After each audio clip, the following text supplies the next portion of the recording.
What's your question, senor? My question is if the eugenics movement states he's totally dead or not right now. It's not totally dead, it's resurrecting itself. The question is the eugenics movement dead in the United States? The answer is, it's coming back to life in a new science that I've called newgenics. And newgenics will allow people to be discriminated against, quarantined, and exiled into non-entity existence by corporations who believe they do not get enough money from them. It will no longer be ethnic identity and national flags. It will be corporate worth. And right today, now, yesterday, tomorrow, a week from now, the Chinese are using these methodologies to create a sub-societal group based on what they call social credit. Hundreds of thousands of people a day are being identified in China right now, thanks to Google, Microsoft, and many other companies on the stock market. They're identified by facial recognition. That hooks to their phone. That hooks to their social media. And if they're not in conformity, if they criticize, if they don't spend the proper money, if they don't do the right things, they can't live as you and I. Already, 3 million airplane tickets have been denied to people with bad social credit. In the same way that you could not buy a car without good financial credit. Hundreds of thousands of railroad tickets have been denied to people who can't even take a train. And then their social credit number continues to go down if they even talk to another person with a bad score, creating a situation that I call the algorithm ghetto, where people will shout at the rooftops and no one will hear them because their accounts, their identity, their message will be relegated to a zombie status. So yes, it can happen again, it's happening now, and the final act will be the implementation, you heard it here, of RFID, radio frequency identification. It's in our driver's license in the United States. So even if you're in your house, in a hospital, in the desert, they can know where you are and who you are. And they will know your destiny before you know your destiny, because it will be in the algorithm ghetto. Thank you for that question. Let me take another question. Yes, please. Well, I was just wondering, I work as an addiction counselor in the United States, and I wonder if the way prisons are run today in the U.S., whether the way they operate, is it influenced by those early movements? Because oftentimes that institutional racism still takes place, but I would say it's more of like an elegant, modern day scheme they only have. Well, the question is, do we see this in the prisons functioning? And I can tell you right now that most of the earliest eugenic theories were based on criminality, so-called born criminals.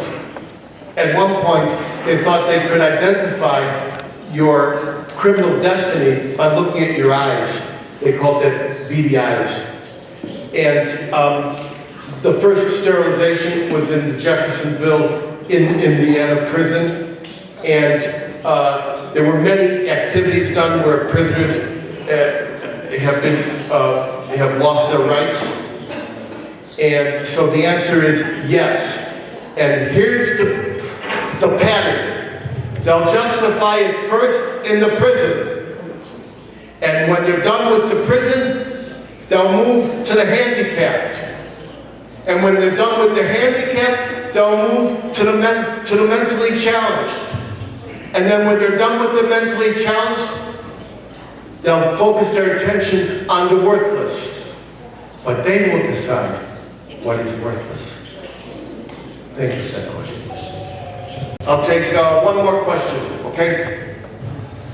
Senor, we had a wonderful lunch. I got it, Mike, don't worry about it. All right, what's your question, senor? And it was great having lunch with you. You're a great guy. Thank you. Thank you. I just want to take a practical approach to this. I'm going to advise to all our organization, the people that are in our association, to boycott IBM, to boycott Ford.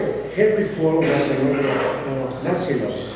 So we're not going to buy Ford and not IBM, period. Okay, so the man says, what about a boycott of IBM? Ladies and gentlemen, I used IBM computers to get this information. There were 5 major corporations that made all the difference to Hitler. First, the Ford Motor Company and Henry Ford, by creating the Protocols of the Elders of Zion, and I wrote about that and becoming an inspiration to Adolf Hitler with a picture on his in his den, and ultimately Ford was boycotted by the Jews, and when it was time to go from the Model T to the Model A, he destroyed the Dearborn Independent, but this was not done by one man, Henry Ford. It was done by the company that distributed the information. But it was Henry Ford who made it possible for the Nazis to believe it wasn't enough to expel the Jews out of Germany, they had to expel them from every other country too. Second, Carnegie Institution. I've told you what the Carnegie Institution did by creating and transplanting the concept of the master race. 3, the Rockefeller Foundation. I explained what Rockefeller did to fund the concept of subhuman bacterial life. 5, General Motors. No horseback, no Holocaust on horseback. No Holocaust on horseback.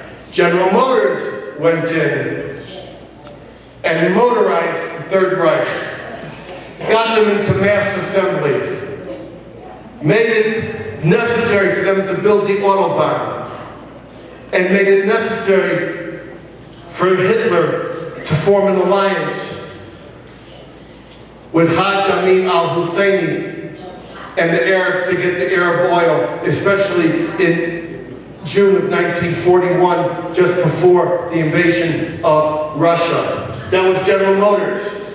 And the 5th company is IBM. Where did Hitler get the names?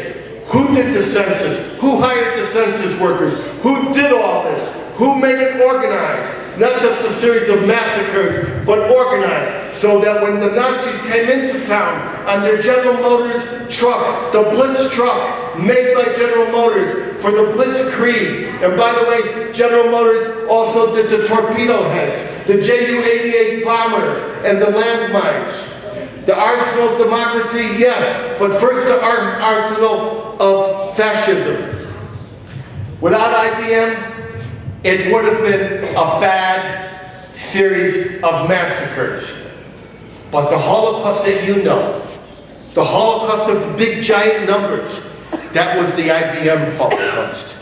And while all the other companies have apologized and tried to move forward and given the information to scholars, IBM is still the only one trying to hide the truth, trying to stonewall the world, and trying to forever make it impossible to get the full story. I'll just mention this. They stonewalled me. I wanted their records. In order to keep the records from me in the archive, they overnighted all the records from the IBM archives into New York University for study.